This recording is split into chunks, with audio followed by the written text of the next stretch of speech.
What up? How you listen? Do not entertain none of this nonsense and nothing over the phone. Alright. I'm gonna need you to get rid of all the leftover pizza boxes.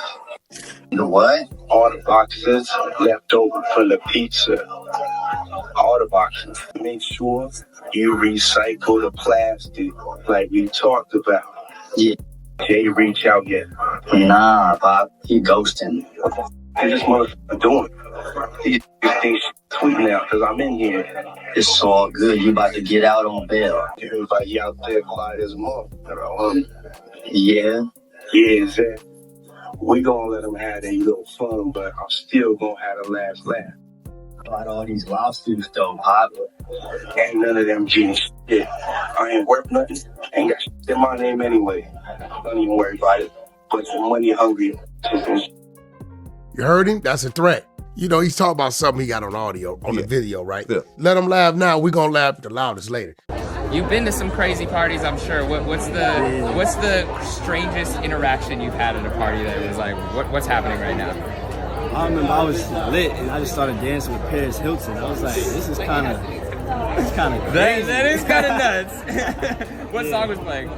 I don't even know. It was one of those nights. Yeah, okay, all right. Was there an incident where you witnessed somebody who was being abused or about to be abused or had been abused by Diddy, by Sean Combs, and you intervened and warned him to stop?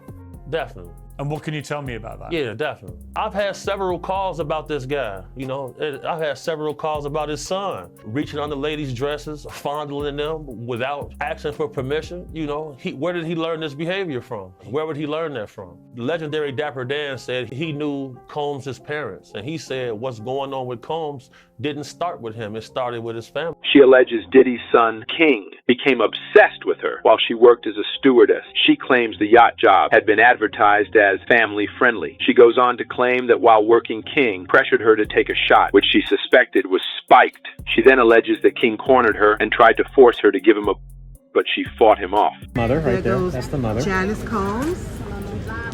Looking good, looking good. Miss Combs. Good. Miss Combs, God bless you, Miss Combs. There goes the beautiful twins. Girls, hang in there. Hang in there. Ow, the sons. There goes the son. See you, Diddy. Looks just like a son. There you go, man. Stay focused. Oh, yeah, you're right. God bless the girls. Stay focused. This is live footage. Kids, keep your head up. Keep your head up. And I said, I hate talking about all of these things. And I pray to God his kids doesn't hear it, but their father is the fucking devil. Was I exaggerating 2 years later? No, not at all. So let me ask you this, Jack.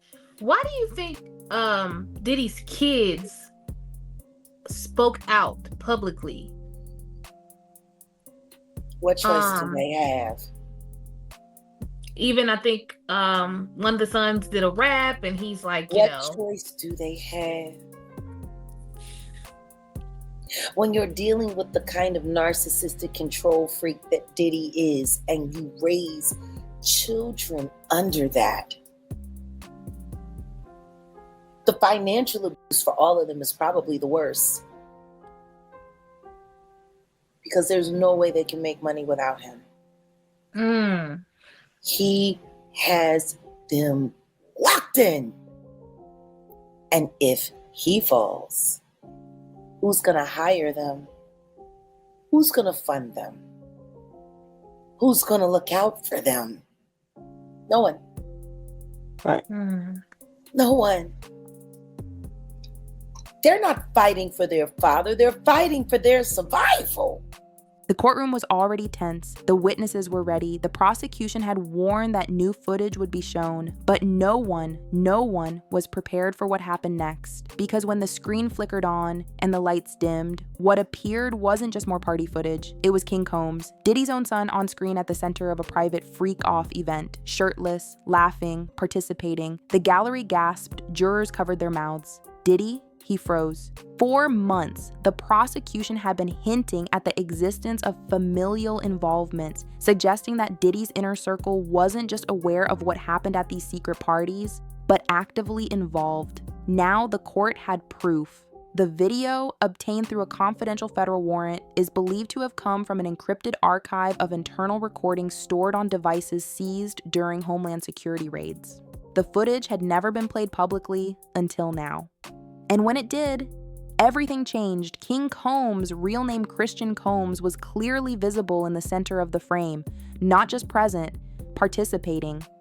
The scene begins inside one of Diddy's guest wing corridors lit with red and purple hues. Staff are seen moving guests through the hallway, speaking into radios, issuing familiar commands. Heartbeat reset. Stage 1 cleared. VIP prepped. Then the camera pans, and there he is, King Combs, in the room, surrounded by guests. Diddy is seen in the background speaking with an assistant. A glass is handed to King. He nods. He toasts. And then he disappears behind a curtain, laughing. The prosecution froze the footage right there. Ladies and gentlemen of the jury, the lead attorney said, the defense would have you believe that these parties were innocent, that these were networking events. But that is Diddy's own son, actively involved in a highly controlled environment now linked to multiple civil and criminal complaints. The courtroom fell silent.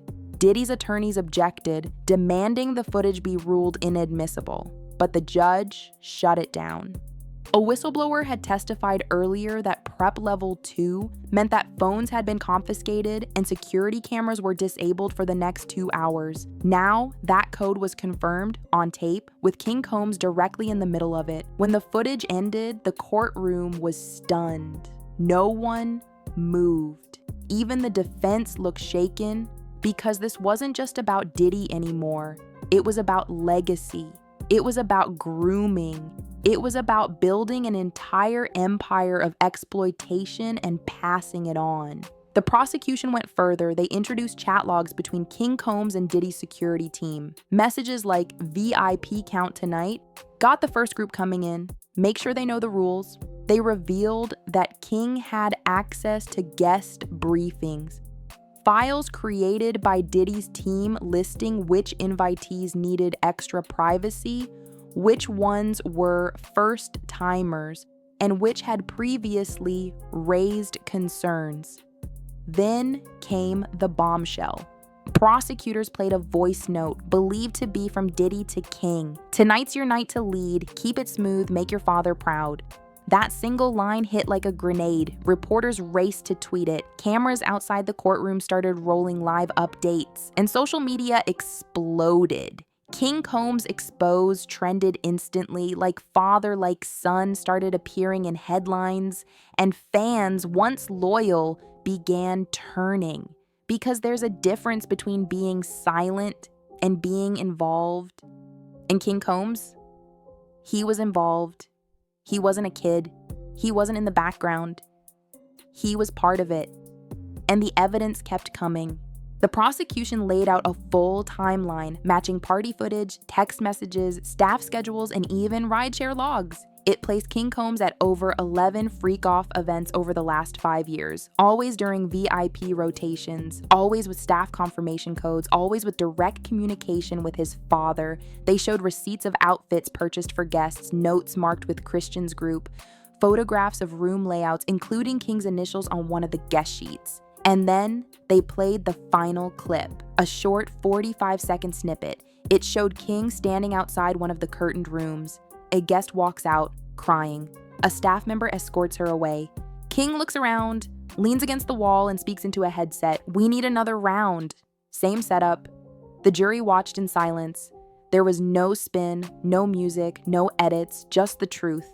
Diddy sat still, staring ahead. His lawyers whispered frantically, but it was over.